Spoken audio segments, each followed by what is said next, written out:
monkeypox. Good evening, Folake Kofoido, and thanks for joining us. Good evening, Ms. Omomi. All right, I am Olasunbo Modupe. Thank you so much, Dr. Folake Kofoido, for joining us on the program. Tell us, the World Health Organization recently declared monkeypox as a public health emergency of international concern. How is this a concern? Thank you very much for having me. So, the declaration of a global emergency is because the disease has now been detected and is spreading through areas where it is not normally seen. Mpox, as it's known, has been sort of cordoned to areas where we know it is. It's just like saying you know where malaria is.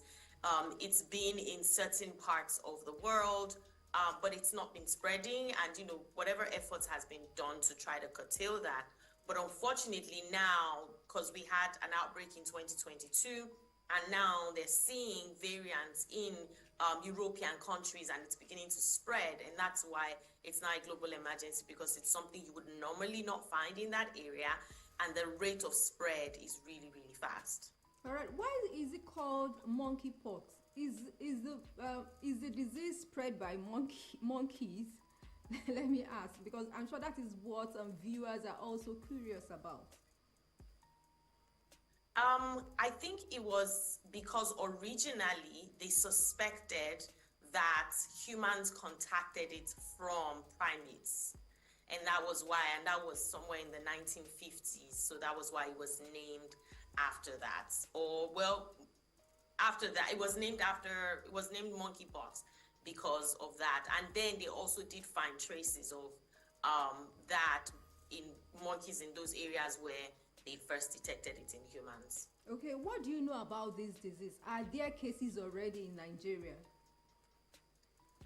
We have. So monkeypox has, or Mpox as it's called now, has two clades, kind of like two variants. And there's one variant that's known to be in West Africa, and there's another that's been known that is or has been in East Africa, which is the Congo area. And now, yes, so we've had, just like in 2022 when there was an outbreak, there were some cases that were detected in Nigeria. But then again, because it's an ongoing, kind of under brewing thing, it's not something that really makes the news. We've had it, we just don't have a lot of it or large numbers of it, and it's not necessarily spreading.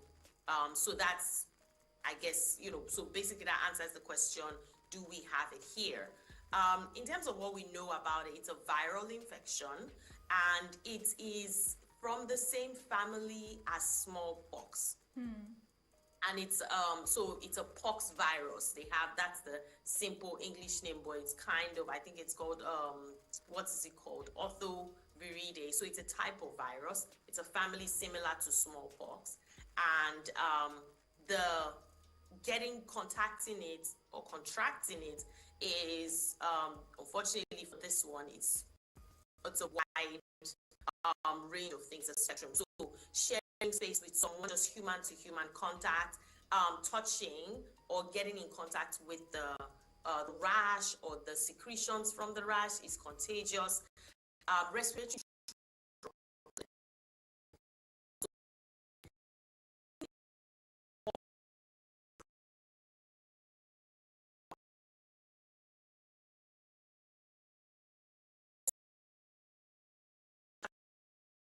touch a bottle of water, someone touches it, puts it on their skin, boom. So that's why this is, sort of rapid spreading. And it's similar in presentation. We don't know what people like me now don't know what smallpox looks like real life, except in pictures.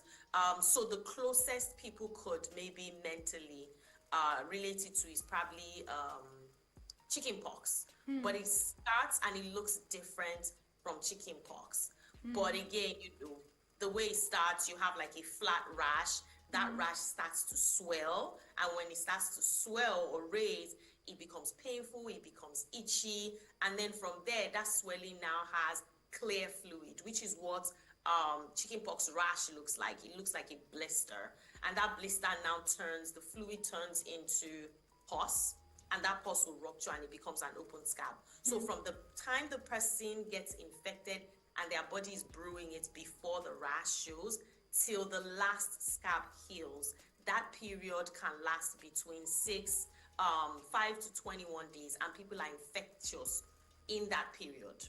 And unfortunately, the rash itself lasts about 4 weeks to just everything to cross off. One important thing to also note with the rash for Mpox is that it differs from chickenpox in that everything comes at once. Chickenpox, it starts bit by bit, like it comes on this side, then before you know what's happening tomorrow, this one is drying up, then another one comes up. For Mpox and also smallpox, everything comes up, boom, one time, and all the rashes go through the stage together at the same time. So at least that's kind of good, because you know when it starts, not, oh, this one started, that one started after, and it takes that. Symptoms, people, aside the rash, people could also have what we call systemic symptoms: fever, headache, muscle ache. One thing that differentiates Mpox from a lot of the other rash infections that we have is it comes with swollen lymph nodes. So people could feel swelling or maybe some pain in their neck, armpits, groin. Yoruba call it petele, when a kid maybe bumps their knee, or they skin their leg and they have like a swelling around their groin. It's a little painful. We call it petele, that's what I remember that as. So you can have that in your neck because we have lymph nodes all around that sieve dirt and things like that prevent it from going into the blood. So there's a reaction there. But interestingly also, presentation can vary. Some people will not have a rash. They may be lucky their immune system is strong enough, able to fight enough that they just feel a little headache, my body is not too well. And some people may not have a lot of systemic symptoms, but they have a rash. Some people's rash may not last long. So it varies. So if you're having anything, and now that it's becoming a problem, if you're having anything suspicious, or know that I'm feeling sick after I came in contact with someone, you want to isolate yourself first, maybe talk to a doctor or call someone, and then they give you specific instructions on how best to go about it. Unfortunately, treatment is, we don't have specific treatment. Before we talk about treatments. Dr. Kofoido, yes, ma'am. Before we talk about treatment, let us look at people that are at risk. Sincerely, I don't know what smallpox look like, let alone chickenpox. But is it also similar to measles? Before we look at the risk, who is at risk? Let me put it that way. It is similar to measles in the sense that it is what we call an exanthem. They are not in the same family, but they are similar, right? They're similar. So these ones are pox viridae. The other one, measles, is in another family, just like varicella, which is what's called. Okay, so who is at risk now before we look at treatment, prevention? So people who are at risk, mostly people with compromised immunity or suppressed immunity. And unfortunately, many times we tend to look at that as people who are obviously very sick, and that's not true. People who have chronic diseases that is not being managed properly. So if you have diabetes and your diabetes is not controlled, you are immunocompromised. Someone who has some other conditions, maybe they have a stroke, they have repeated asthma, you're on steroids, you have things like COPD, you are immune suppressed or immune compromised, or relatively, maybe not very, and that way people like that have a risk, higher risk than the general population. Another part is people with high risk sexual behaviors. So those who have multiple sexual partners, those who have sex with men, usually not through the normal route, are also at risk. All right, so are there precautionary measures to put in place before we look at treatment? Yes. So once you know that you're in the area. So one is, let's, when if you have a cough, if you have a cold, as much as possible, try to isolate yourself, wear a face mask because this can spread through respiratory means. If you have a rash, obviously you want to cover up, you want to stay away from people so that you're not transmitting. And if there's somebody around, you're around someone who has that, you want to put some separation there. That's one. People who have high risk sexual behaviors probably want to caution themselves, in terms of that, use certain protection. Unfortunately, there's the body fluid part of it, but there's also the skin to skin part of it, because people could get it without a visible rash if they are in the active infectious stage. So it takes a little bit of discernment, but everybody just needs to be cautious. Day-to-day hand washing never goes out of style, because if someone had touched a bottle of water or a doorknob and I go and touch it, so you enter into a place as much as possible, as frequently as possible, wash your hands with soap and water, at least 20 minutes of proper rubbing and in between, or use hand sanitizers frequently.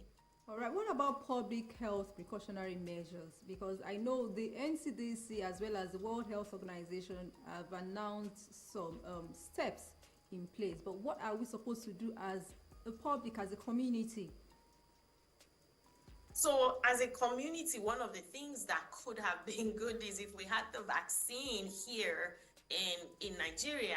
Getting vaccinated would be like the greatest, the best, because again, when you have community immunity, it reduces the risk of transmission, because it's like trying to give me a bottle of water. If I cannot hold it, right, there's limited chances that I can give it to somebody else. And literally that's just so. If I cannot catch it from someone, the chances I'll give it to my household is very, very little.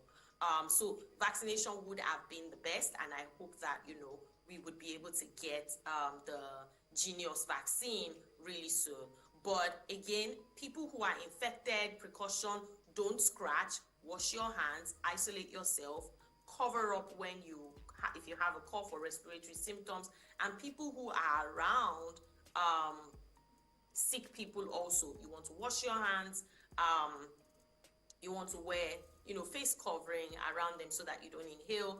Beddings and clothes also, it can be transmitted. If you lay on a bed that someone who has active and open rash lays on, you can catch it. So beddings and clothing should be washed, and washed with either very hot, in fact not just either, with hot water and bleach, so that you can sterilize the clothing and the beddings and things like that. So those are, I would say, like basic household precautions. And obviously, in public spaces, that somebody, again, I hope people will not take this as shaming or hampering on people. But if you notice that somebody has a suspicious looking rash or they are not feeling well, advise them to go home, leave where a lot of people are, or go to the hospital, or call a doctor and be like, hey, this person is not feeling well, they have a rash that looks suspicious, maybe take a picture of it, confirm, and things like that. If there's a testing center near you, send them there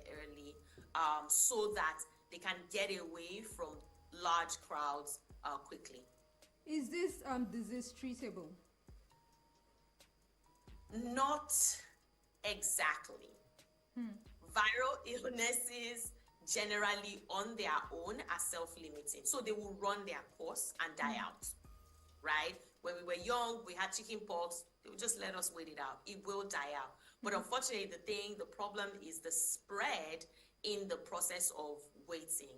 And in some people, our DNAs are different. Some people, their body takes it on more. So it could cause things like a brain damage, encephalitis, cause inflammation in the brain, get into the eyes, cause vision problems, vision loss. So obviously, yes, you want to be able to shorten it.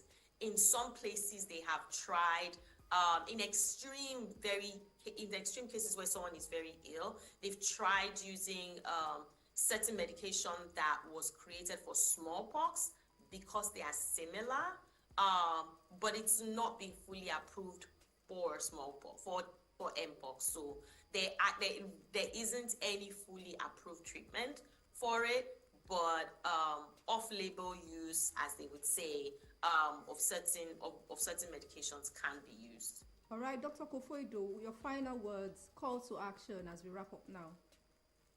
I would just say everyone should stay safe.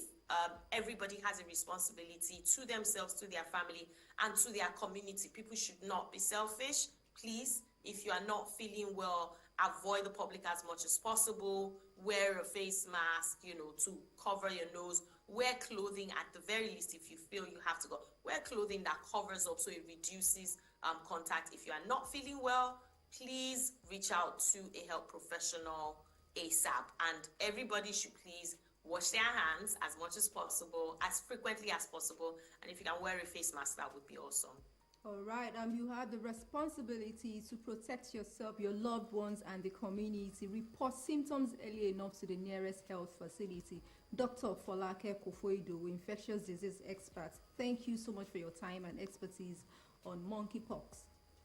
Thank you very much. All right, yes, you're welcome. I have been speaking with Dr. Folake Kofoido, an infectious disease expert, on how to prevent monkeypox.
Well, the program has been Sound Health on Lagos Television, and we have been looking at monkeypox, also known as Mpox. Recently, the World Health Organization declared it as a public health emergency of concern. So Dr. Folake Kofoido has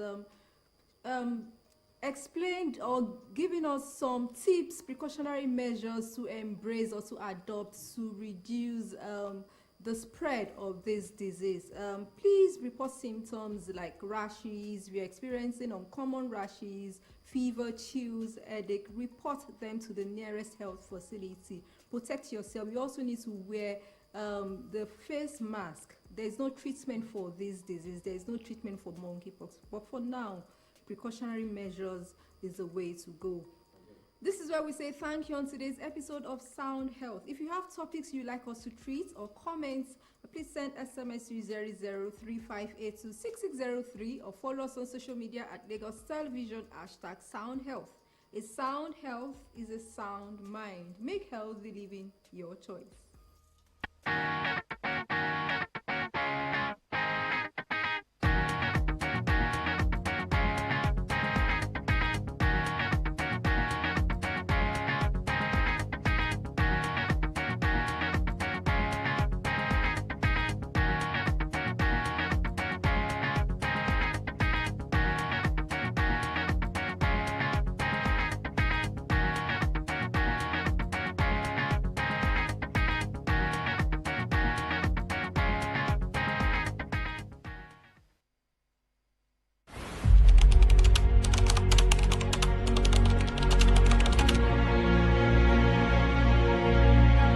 Cholera, an acute and deadly illness caused by ingesting contaminated water and food, is a formidable public health threat. Its highly infectious nature means that outbreaks can devastate communities rapidly. The symptoms are sudden and severe: profuse diarrhea, intense vomiting, and rapid dehydration. Without immediate and adequate treatment, cholera can swiftly become fatal.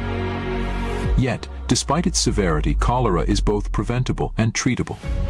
Awareness and proactive measures are our strongest defenses against this disease. Here are 5 crucial steps to protect ourselves, our families, and our communities. ensuring safe drinking water. The cornerstone of cholera prevention is ensuring safe drinking water. Contaminated water is a primary vector for the disease, making it crucial to treat all water before consumption. Boiling water is one of the most effective methods. Alternatively, in areas where these options are not available, drinking bottled water is a reliable alternative. Vigilance about water sources and cleanliness can significantly reduce the risk of infection. Food safety and hygiene. Equally important is being cautious about food sources. Avoid consuming food from vendors or sources that may not adhere to proper hygiene practices. Ensure that food is cooked thoroughly and served hot. Raw or undercooked foods, particularly seafood, can be breeding grounds for cholera bacteria. Washing fruits and vegetables with clean water before consumption is also vital to preventing infection. Hand washing. Hand washing with soap and clean water is a critical preventive measure.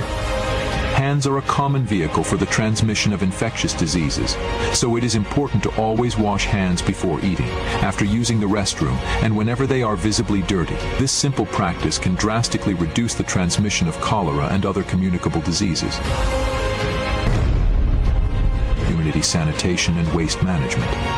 Improving sanitation and waste management within communities is essential to combat cholera. Proper disposal of human waste, maintaining clean living environments, and avoiding the contamination of water sources are all crucial steps. Prompt reporting and treatment. Early detection and treatment of cholera are vital to controlling outbreaks. Oral rehydration solutions are an effective treatment for dehydration caused by cholera and can save lives when administered promptly. Communities must be vigilant and report any suspected cases immediately to health authorities. By taking these comprehensive steps, we can build a robust defense against cholera. The fight against cholera requires a united effort, but with determination and cooperation, we can overcome this public health challenge. Together, we can protect our communities and ensure a healthier future for all. Please note that cholera is treated free of charge at all government facilities. This message is brought to you by the Lagos State Government.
ènìyàn tí mo fẹ́ràn jù. Aké ní gbogbo ibikíbi tí ẹ ti ní àǹfààní láti wo ètò yìí Ìdílé tó wá. Aláyọ̀, ètò tí ń kọ́ni lọ́gbọ́n, ètò tí ń fúnni lóye, ètò tí ń tún ẹbí àti ìdílé ṣe, ètò tó ń mú tọkọtaya gbé ìgbé ayé àlàáfíà àti pẹ̀lú láti kọ́ ọmọ wọn ní ọ̀nà tí wọ́n lè gbà ní ìbáṣepọ̀ tí ó dánmọ́rán. Bákan náà ni àwọn ọ̀dọ́ yìí yóò ní àǹfààní láti máa kọ́ ẹ̀kọ́ ní ọ̀nà tí wọ́n lè gbàgbé ìgbé ayé ìrọ̀rùn nígbà tí ó bá tàkókò láti ṣe ìgbéyàwó wọn. Àwọn ọ̀mọ̀ràn tí ọmọ oyún ìgbín nínú ìkarahun yóò máa wà ní ìkàlẹ̀ láti jíròrò lórí àwọn ohun tí a máa gbé yẹ̀wò lórí ètò Ìdílé Aláyọ̀. Ẹ gbà wá lámọ̀ràn lórí ìgbéyàwó wa kò ní gbẹ̀yìn lórí ètò yìí, tí yóò máa gorí afẹ́fẹ́ ní gbogbo ọjọ́bọ̀ tí í ṣe Thursday ní agogo 7 alẹ́.